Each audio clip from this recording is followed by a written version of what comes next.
Top news చూస్తున్నాం. నూతన సంవత్సరాది సందర్భంగా జనసేన పార్టీ అధినేత పవన్ కళ్యాణ్ శుభాకాంక్షలు తెలియజేశారు. కొత్త ఆకాంక్షలు, ఆశయాలతో నూతన సంవత్సరంలోకి అడుగు పెడుతున్న తరుణంలో ప్రతి ఒక్కరికి మనస్ఫూర్తిగా శుభాకాంక్షలు తెలియజేస్తున్నారు. గతం అందించిన అనుభవాలతో కొత్త ఏడాదిలో ముందుకు సాగాలి. 2024 సంవత్సరంలో ఏపీ ప్రజలు తీసుకునే నిర్ణయం రాష్ట్ర పురోగతికి మేలుమలుపు కావాలి. ప్రజా నిర్ణయం ఖచ్చితంగా రాష్ట్ర అభివృద్ధి, ప్రజా సంక్షేమం, శాంతి భద్రతలపై ప్రభావం చూపిస్తుంది. 2024 సంవత్సరంలో అందరిలో కొత్త ఉత్సాహాన్ని, సుఖ సంతోషాలను అందించాలని కోరుతున్నాను అంటూ పవన్ తన ప్రకటనలో పేర్కొన్నారు.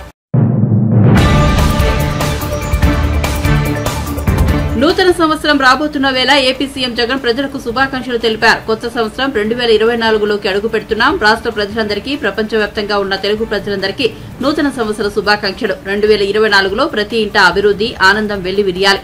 అన్ని ప్రాంతాలు, అన్ని సామాజిక వర్గాలు సుస్థిర అభివృద్ధి పథంలో పయనించేలా కృషి చేస్తున్న ప్రభుత్వానికి, రాష్ట్రంలోని ప్రతి ఒక్క కుటుంబంలో ప్రతి ఒక్కరికి 2024లో సంపూర్ణ దైవానుగ్రహం లభించాలని ఆకాంక్షిస్తున్నా అంటూ సీఎం జగన్ ఒక ప్రకటనలో పేర్కొన్నారు.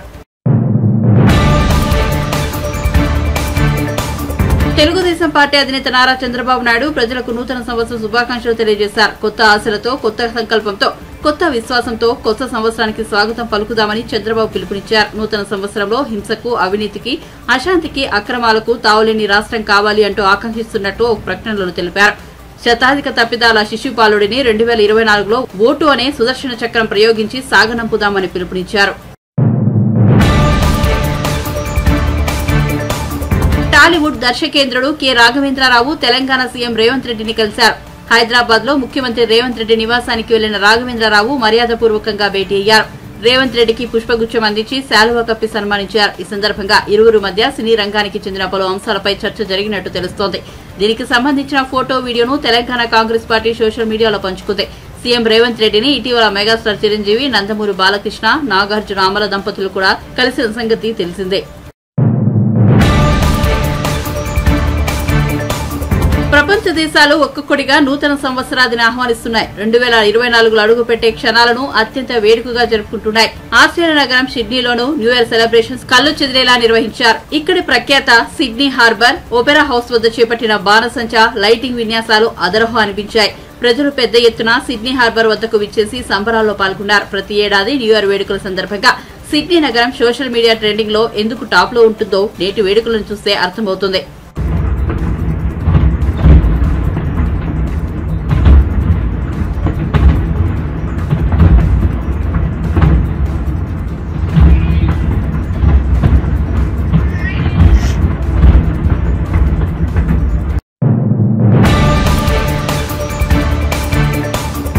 జనసేన చీఫ్ పవన్ కళ్యాణ్ కు ఆంధ్రప్రదేశ్ లో ఓటు హక్కే లేదని మంత్రి జోగి రమేష్ ఆరోపించారు. ఆయనకు రాష్ట్రంలో ఆధార్ కూడా లేదన్నారు. చంద్రబాబుకు ఆయన తాబేదారుగా పనిచేస్తున్నారంటూ మండిపడ్డారు. పవన్ కు కనీస జ్ఞానం కూడా లేదని, అందుకే ప్రధానికి లేఖ రాశారని చెప్పారు.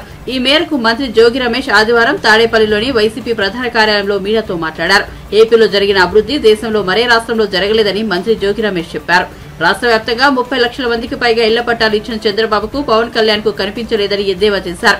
ఏ గ్రామమైనా వెళ్దాం, ఇల్లు ఎవరిచ్చారు, సంక్షేమ పథకాలు ఎవరు అమలు చేశారని ప్రజల్ని అడుగుదామంటూ చంద్రబాబుకు మంత్రి జోగి రమేష్ సవాల్ చేశారు. పవన్ కళ్యాణ్ అనే వ్యక్తిని నేను మీ ద్వారా అడుగుతా ఉన్నా, ఆంధ్రప్రదేశ్ రాష్ట్రంలో నీకు ఇల్లుందా? పవన్ కళ్యాణ్, ఆంధ్రప్రదేశ్ రాష్ట్రంలో నీకు ఆధార్ కార్డు ఉందా? డోర్ నెంబర్ ఉందా? కనీసం అంటే కనీసం ఓటన్నా ఉందా? ఎంత దుర్మార్గులైన మీరు! పచ్చి దుర్మార్గులైన చంద్రబాబు నాయుడు తాబేదారు, చంద్రబాబు నాయుడు చంక నాకే పవన్ కళ్యాణ్, చంద్రబాబు నాయుడు పైసల కోసం ఏ గడ్డైనా కరవటానికి రెడీగా ఉన్న పవన్ కళ్యాణ్ ఆంధ్రప్రదేశ్ రాష్ట్రంలో ఇల్లు లేదు, ఆంధ్రప్రదేశ్ రాష్ట్రంలో ఆధార్ కార్డు లేదు, ఆంధ్రప్రదేశ్ రాష్ట్రంలో డోర్ నంబర్ లేదు.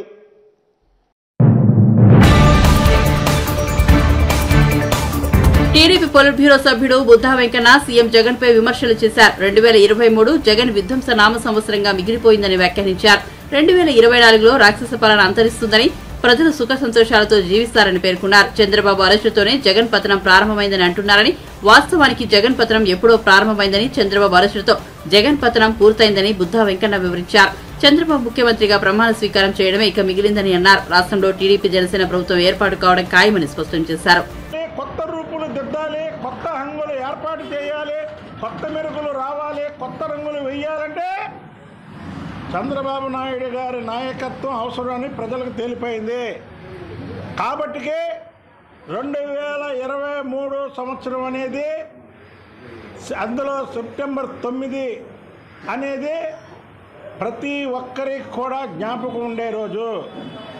1932 జనవరి 4 బాంబేలో గాంధీ మహాత్ముని అరెస్ట్ చేయడం, అలాగే 2023 సెప్టెంబర్ 9 నంద్యాలలో చంద్రబాబు నాయుడు గారిని తెల్లవారుజామున 3 గంటలకు అరెస్ట్ చేయడం, ఈ రెండు భారతదేశ చరిత్రలో, ఆంధ్రప్రదేశ్లో కాదు, తెలుగు వాళ్ళలో కాదు, భారతదేశ చరిత్రలో, భారతదేశ చరిత్ర ఉన్నంత వరకు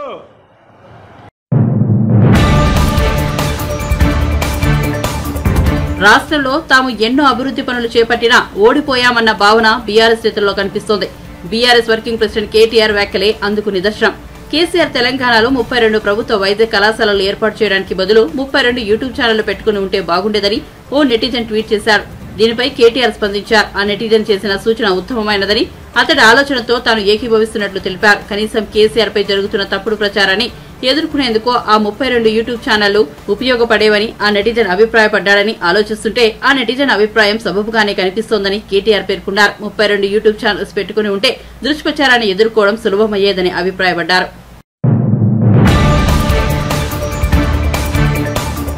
భారత్ కు 2023 సంవత్సరం అనేక మధురానుభూతులు మిగిల్చిందని ప్రధాని నరేంద్ర మోదీ అన్నారు. మోదీ ఈ ఏడాది చివరి మన్ కీ బాత్ ఎపిసోడ్ లో తన సందేశాన్ని అందించారు. భారత్ ప్రపంచంలోనే 5వ అతిపెద్ద ఆర్థిక వ్యవస్థగా ఎదిగిందని, ఈ అంశంపై ప్రజలు లేఖలు రాసి సంతోషాన్ని పంచుకున్నారని వెల్లడించారు. RRR చిత్రంలో నాటు పాటకు ప్రతిష్టాత్మక ఆస్కార్ అవార్డు లభించిన అంశాన్ని కూడా మోదీ తన సందేశంలో ప్రస్తావించారు. ఇటీవల జరిగిన వన్డే వరల్డ్ కప్ లో టీమిండియా అందరినీ ఆకట్టుకుందని కొనియాడారు. అయోధ్యలో రామమందిర నిర్మాణానికి విశేష స్పందన లభించిందని హర్షం వ్యక్తం చేశారు. ఎంతో కాలంగా ఎదురుచూస్తున్న మహిళా బిల్లుకు మోక్షం కలిగిందని, G20 సదస్సుకు భారత్ అద్భుతమైన రీతిలో ఆతిథ్యమిచ్చిందని మోదీ తెలిపారు. ఇలా భారత్ ఈ ఏడాది ఎన్నో ఘనతలు అందుకుందని, ప్రజలు ఆత్మనిర్భర్ వికసిత భారత్ స్ఫూర్తిని 2024లోనూ కొనసాగించాలని పిలుపునిచ్చారు. దేశ ప్రజలకు నూతన సంవత్సర శుభాకాంక్షలు తెలుపుతున్నానని పేర్కొన్నారు. आप जानते हैं कि काशी तमिल संगमम में हिस्सा लेने के लिए हजारों लोग तमिलनाडु से काशी पहुंचे थे। वहां मैंने उन लोगों से संवाद के लिए artificial intelligence AI tool Bhashini का सार्वजनिक रूप से पहली बार उपयोग किया।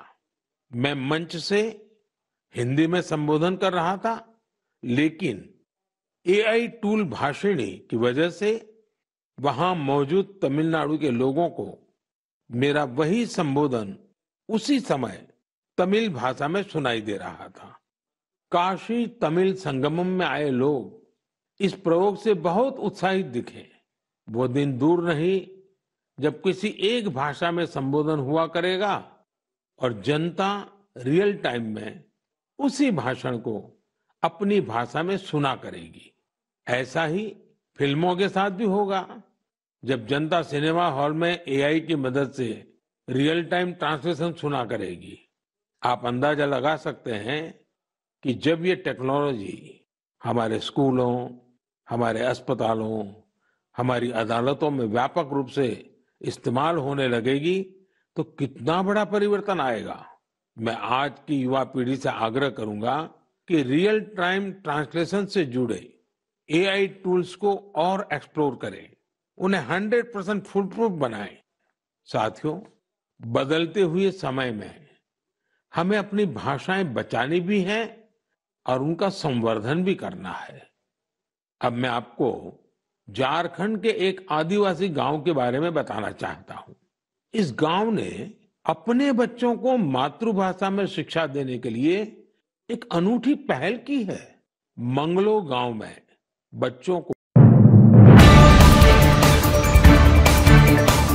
ప్రముఖ సినీ నటి మాజీ ఎంపీ జయప్రద గత ఎన్నికల్లో బీజేపీ తరపున రాంపూర్ నుంచి పోటీ చేశారు. అయితే ఆమె ఎన్నికల కోడ్ ఉల్లంఘించిందంటూ కేసు నమోదైంది. ఈ కేసులో జయప్రదపై ఉత్తరప్రదేశ్లోని రాంపూర్ కోర్టు తాజాగా నాన్ బెయిలబుల్ వారెంట్ జారీ చేసింది. ఇప్పటికే అనేక పర్యాయాలు జయప్రద విచారణకు గైహాజరయ్యారు. కోర్టు నోటీసులు ఇచ్చినా ఫలితం లేకపోయింది. ఈ నేపథ్యంలో రాంపూర్ కోర్టు జయప్రదపై అరెస్టు వారెంట్ జారీ చేసింది. జనవరి 10లోపు ఆమెను కోర్టులో హాజరుపరచాలని పోలీసులను ఆదేశించింది. కోర్టు ఆదేశాల నేపథ్యంలో ప్రత్యేక పోలీసు బృందాలు జయప్రద కోసం గాలింపు చర్యలు చేపట్టారు. జయప్రద మిస్సింగ్ అంటూ జాతీయ మీడియాలో ఇప్పటికే కథనాలు వచ్చాయి. వీటిపై ఇప్పటివరకు జయప్రద నుంచి స్పందన లేదు. ప్రపంచంలో అన్ని దేశాల కంటే ముందు పసిఫిక్ ద్వీప దేశాలు నూతన సంవత్సరాన్ని ఆహ్వానిస్తాయని తెలిసిందే. ఈ నేపథ్యంలో న్యూజిలాండ్ నగరం కొత్త సంవత్సరానికి అడుగు పెట్టింది. ఇక్కడి ఆక్లాండ్ నగరం కొత్త సంవత్సరం 2024కి ఘన స్వాగతం పలికింది. న్యూజిలాండ్ వాసులు బాణసంచా కాల్చుతూ పరస్పరం శుభాకాంక్షలు తెలుపుకుంటూ న్యూ ఇయర్ వేడుకలు షురూ చేశారు.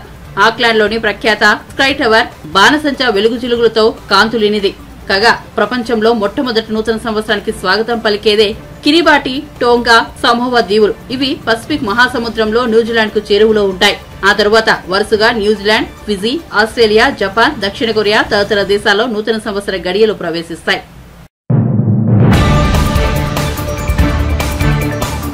తెలంగాణ మాజీ మంత్రి హరీష్ రావు మీడియాతో మాట్లాడుతూ ఆసక్తికర వ్యాఖ్యలు చేశారు. ఓడిపోయిన నేతలతో రిబ్బన్ కటింగ్లు చేస్తున్నారని కాంగ్రెస్ ప్రభుత్వంపై విమర్శలు చేశారు.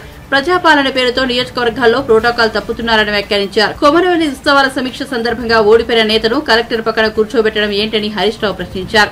నర్సాపూర్లో ఎమ్మెల్యే సునీతా లక్ష్మారెడ్డిని కాదని ఓడిపోయిన నేతని అభయహస్తం దరఖాస్తులు పంచుతున్నారని ఆరోపించారు. ఇక ఫిబ్రవరి నెలాఖరులో పార్లమెంట్ ఎన్నికల షెడ్యూల్ వచ్చే అవకాశం ఉందని, కోడ్ అమల్లోకి వస్తే 6 గ్యారంటీల అమలు సందేహాస్పదం కానుందని అన్నారు. అలా కాకుండా గ్యారంటీలపై ప్రభుత్వం విధానపరమైన నిర్ణయాలు తీసుకుని జీవోలు విడుదల చేస్తే కోడ్ వచ్చినా అమలుకు ఎలాంటి ఇబ్బంది ఉండదని హరీష్ రావు సూచించారు.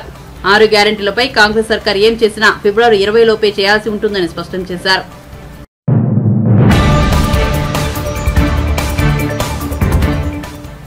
గనుల శాఖ, విద్యుత్ శాఖకు సంబంధించిన వ్యవహారాల్లో తనకు సీఎం జగన్ తో వివాదాలు ఉన్నట్లు తప్పుడు ప్రచారాలు చేస్తున్నారని మంత్రి పెద్దిరెడ్డి రామచంద్రారెడ్డి వెల్లడించారు. ఆ మేరకు ఎల్లో మీడియాలో అభూత కల్పనలు రాస్తున్నారని ఆరోపించారు. ఒకవేళ అలాంటి విభేదాలే ఉంటే తాను రాజకీయాల్లో ఉండే పరిస్థితి లేదని పెద్దిరెడ్డి వ్యాఖ్యానించారు. సీఎం జగన్ ఒక ప్రాంతీయ పార్టీకి అధినేత. ఆయనతో విభేదాలు వస్తే పార్టీ నుంచి బయటకు వచ్చేయాలి. అందుకే నన్ను పార్టీ నుంచి బయటకు వచ్చేలా చేయడానికి ఈ విధంగా రాస్తున్నారు. నేను సీఎంతో సఖ్యంగా ఉంటే వాళ్ళ ప్రయోజనాలు నెరవేరవు. అందుకే ఈ తప్పుడు రాతలకు పాల్పడుతున్నారు. చంద్రబాబును ముఖ్యమంత్రి చేయాలనేదే వాళ్ళ దురాలోచన. పద్మా జనార్దన్ రెడ్డిని తీసేయాలంటూ నేను చెప్పినట్టు వార్త రాశారు. ఇలాంటి వార్తలు బాధాకరమన్నారు. నేను అలాంటి వ్యాఖ్యలు చేయలేదు. ఇలా మసిపూసి మారేడుకాయ చేయాలన్న వాళ్ళ ప్రయత్నాలను ప్రజలు గమనిస్తున్నారని మంత్రి పెద్దిరెడ్డి పేర్కొన్నారు. గనుల శాఖలో ఏదో వివాదాలు ఉన్నట్లు, ఈరోజు మరి విద్యుత్ శాఖలో విభేదాలు ఉన్నట్లు, ఈ విధంగా అభూత కల్పనలన్నీ కూడా రాయడమే కాకుండా వాటికి ఊతమిచ్చే విధంగా రోజు పనిగట్టుకొని రాసిన తప్పునే రాస్తూ ఈరోజు సీఎం గారికి నాకేదో విభేదాలు ఉంది అని చెప్పి రాసే ప్రయత్నం చేశారు. అలాంటి విభేదాలుంటే సీఎం గారు కానీ లేకపోతే నేను కానీ ఒక రకంగా చెప్పాలంటే అలాంటి పరిస్థితి ఉంటే మేము ఈ రాజకీయాలలో ఉండం. నేనుండను రాజకీయాలలో. సీఎం గారు ఒక రీజనల్ పార్టీ, సీఎం గారే మా పార్టీ అధ్యక్షుడు. మరి అలాంటి అధ్యక్షుడితో వివాదాలు వచ్చినప్పుడు తక్షణం పార్టీ నుంచి తప్పుకోవాలి. మరి ఎందుకని ఇవన్నీ చేస్తూ ఉన్నారంటే వాళ్ళ ఆకాంక్ష రామచంద్రారెడ్డి ఉండకూడదు, ఈ పార్టీలో సీఎం గారితో సఖ్యంగా ఉండకూడదు, సీఎం గారితో బాగుంటే మనకు లబ్ధి చేకూరదు, మా నాయకుడు చంద్రబాబు నాయుడు ముఖ్యమంత్రి కాడు. ఈ రకంగా వాళ్ళు ఆలోచన చేసుకొని రాస్తూ ఉన్నారు. అసలు ఈరోజు రాసిన వార్త ఏదైతే పద్మా జనార్దన్ రెడ్డి గారిని తీసేయాలని చెప్పి నేను చెప్పినట్లు, దానికి నేనేదో కావాలంటే ఆయన్నే పెట్టుకోండి, మంత్రి పదవి ఆయనకి నేను చెప్పినట్లు, ఇవన్నీ కూడా రాయడం అనేది చాలా బాధాకరం, దురదృష్టకరం. అలాంటిది ఏమీ జరగలేదు. ఆయన టర్మ్ అయిపోయింది. టర్మ్ అయిన తర్వాత ఎక్స్టెన్షన్ ఇచ్చే పరిస్థితి ఉండదు కాబట్టి, ఫ్రెష్ నోటిఫికేషన్ చేయాలి కాబట్టి ఇన్ఛార్జి అరేంజ్మెంట్స్ చేసి ఎస్పీడీసీఎల్ సీఎండీకి ఆయన రిలీవ్ చేయడం జరిగింది. మరి దీనికి ఇంత పెద్ద స్టోరీ రాసి రాష్ట్రం అంతా కూడా ఏదో జరిగిపోతా ఉంది అని చెప్పి ఒక మసిపూసి మారేడికాయ చేయాలని చెప్పి ఏదైతే వీళ్ళు ఆశిస్తూ ఉన్నారు ఎల్లో మీడియా, మరి దానికి వాళ్ళే జవాబు చెప్పాలా.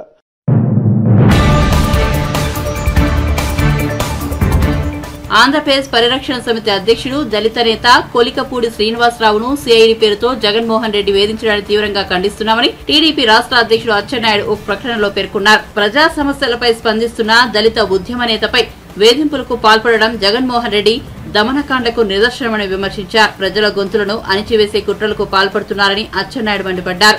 నోటీసులు ఇచ్చేందుకు హైదరాబాద్ లోని కొలుకుపూడి శ్రీనివాసరావు నివాసానికి వెళ్లిన సిఐడి అధికారులు ఆయన కుటుంబ సభ్యులను భయభ్రాంతులకు గురిచేసేలా వ్యవహరించారు. 11 ఏళ్ల పాపకు నోటీసులు ఇస్తామని బెదిరించడం అమాయనీయం. నియంతలు పాలిస్తున్న దేశాల్లో కూడా ఇలాంటి క్రూరత్వం లేదు. కొలుకుపూడి నివాసానికి విజిటర్స్ గా వచ్చిన సిఐడి అధికారులు నానా బీభత్సం సృష్టించారు. కొలుకుపూడి చేసిన తప్పేంటి? ప్రజా సమస్యలు, జగన్మోహన్ రెడ్డి అవినీతి, అరాచకాన్ని ప్రశ్నించడమే నేరమా? చంద్రబాబు నడిరోడ్డుపై కాల్చి చంపాలన్న జగన్మోహన్ రెడ్డిని ఏం చేయాలి?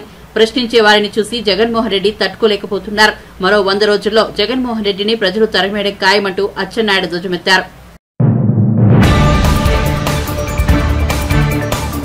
కర్ణాటక డిప్యూటీ సీఎం రాష్ట్ర కాంగ్రెస్ చీఫ్ డీకే శివకుమార్ చిక్కుల్లో పడ్డారు. డీకే శివకుమార్ పై ఇప్పటికే ఆదాయానికి మించిన ఆస్తుల కేసు ఉంది.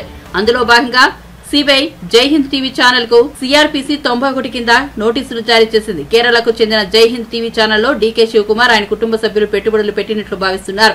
ఇప్పుడు ఆ పెట్టుబడులపై సిబిఐ ఆరా తీస్తోంది. జనవరి 11న సంబంధిత పత్రాలలో తమ ముందు హాజరు కావాలని జైహింద్ ఛానల్ ఎండీ బిఎస్ సిజును సిబిఐ కోరింది. డీకే ఆయన భార్య ఉషా పేరిట ఛానల్లో ఉన్న పెట్టుబడుల వివరాలను అందించాలని ఛానల్ ఎండీకి నోటీసుల్లో స్పష్టం చేసింది.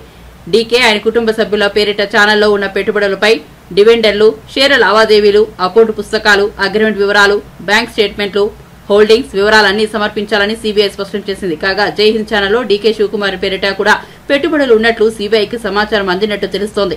నోటీసుల వ్యవహారంపై జైహింద్ ఛానల్ ఎండీ బిఎస్ సిజు స్పందించారు. సిబిఐ నోటీసులు అందాయని, వారు కోరిన విధంగా అన్ని పత్రాలను సమర్పిస్తామని తెలిపారు. తాము ఎలాంటి అక్రమాలకు పాల్పడలేదని, అన్ని పత్రాలు ఉన్నాయని స్పష్టం చేశారు. ఇది బీజేపీ నేతృత్వంలోని కేంద్ర ప్రభుత్వ రాజకీయ ప్రతీకార చర్యగానే తాము భావిస్తున్నామని అన్నారు.